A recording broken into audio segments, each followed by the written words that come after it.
I will just go for purpose of illustration into these two measures that I've highlighted for you here. These are measures that we do on, for example, residential household energy efficiency. We already have in place, for a long time, have had in place the Energy Savings Ordinance, which actually prescribes for newly built houses energy efficiency standards that are stricter than the LEED Platinum standard already. So this is standard in Germany. And with the beginning of this year, these standards have become tougher by 30%, and it's already scheduled that in 2012 they will be tougher for by another 30%, both 30%, sorry. So this leads automatically to a more efficient housing stock. As you have here, we also have a lot of heating requirements in Germany, which are actually taking up a lot of our primary energy and lots of the residential energy that we use. So this is why we're also very sensitive in this area of heating, and the government has put in place the so-called Renewable Energy Heat Law, which requires a specific amount of the heating load of each house to be covered from renewable energies in place most of the time. So that is solar water heaters on your roof, or a biomass furnace in order to provide or boilers for the heat and the heating. You can use biogas. This biogas can also be supplied to you via our natural gas grid, which is a technology that I'm happy to talk about later on. But we also incentivize district heating systems with that because this is considered more efficient. And in addition, we have a law that encourages the use of combined heat and power. District heating systems lend themselves very well for that. The government wants to increase the use of CHP for electricity generation to 25% by 2020. This all is supported with investment subsidies from the so-called Marktanreizprogramm. And this program is actually for a big part financed through the revenues that we get from emissions trading. So while in the first period the government grandfathered those emissions permits, now the government is making the utilities pay for these permits and feeds these revenues back into energy savings measures and measures that actually protect the climate. So this gives you another source of funding these measures. So to sum this up, this program is going to save us about 220 million tons in 2020. At total cost of about 31 billion euros, but we save energy costs of 36 billion euros, so the economists have analyzed that this actually gives a positive revenue. Let's look on the energy supply side of these objectives. As I mentioned, in all of Europe, we have 20% of final energy consumption to come from renewable energies. In Germany, it's going to be 18%. And we have, of course, tried to distribute that onto the various ways how we use energy. Generally, you have three ways of using energy.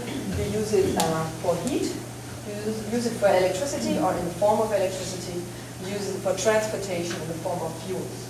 So this 18% target affects all of these energy services or fuel inputs. And we needed to look in which area is it the easiest to reach these targets, because these targets are rather ambitious, so we need to look how is it most efficient to reach them. We found that in heat demand we will not be able to come up to 18%, but we will only be able to come up to 14%.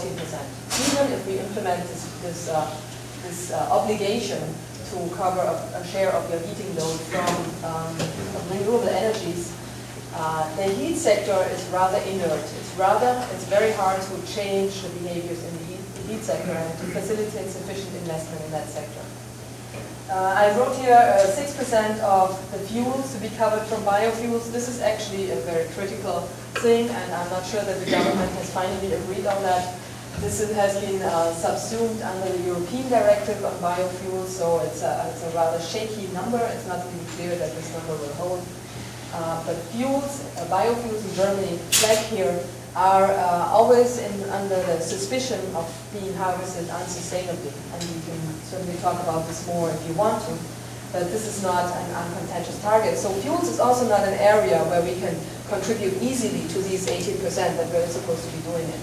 But we're very confident that we can actually cover 30% of our electricity consumption, and I apologize for this mistake, this is supposedly 27 to 30%, not 27 to 20%, to be coming from renewable electricity generation. Why are we so confident that we can manage this in the electricity sector? Simply because we look back on a successful history of already deploying renewable energies in the electricity sector, and we have a tool, which is the feed-in tariff law, that we trust and that we are confident can deliver these results.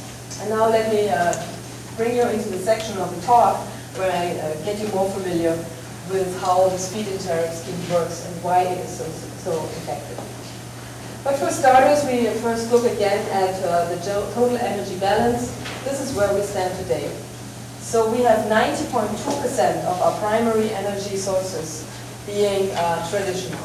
This means it's coal, various types of coal, a very inferior type of coal that we produce domestically, and high quality coal that we have to import.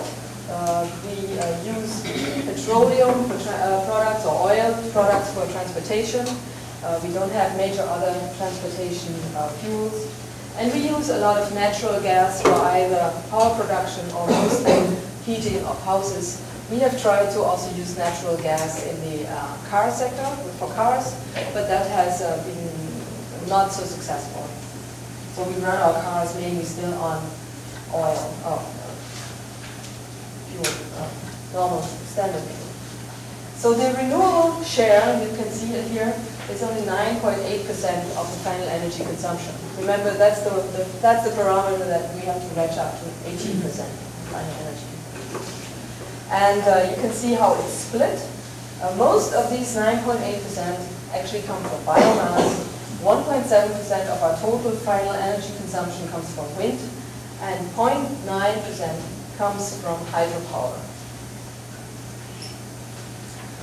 Still, we are confident because this is the history. This is the historical track record that we have. When I was a student at high school, I was told we have 4% of our electricity coming from hydropower, and this is as good as it gets in terms of renewable energy. So that was standing law when I was young. But history has proven my teachers wrong, luckily. And you can see that already in 1998, when I was a little older, we had about 2% of our, and I apologize, this is primary energy consumption, but the numbers are already different again, coming from renewables, and this number has basically more than tripled over the last years. And if you look until 2007, which is the far left coming from the far right from you, if you look at the sector where we have been most successful, again, it's electricity. This is how the electricity sector developed. And you see, saw that my teachers were right in one degree, which is that hydropower was not growing a lot, even under the feed-in tariff. It's still almost at the same level as it was when I was young back there at the door. But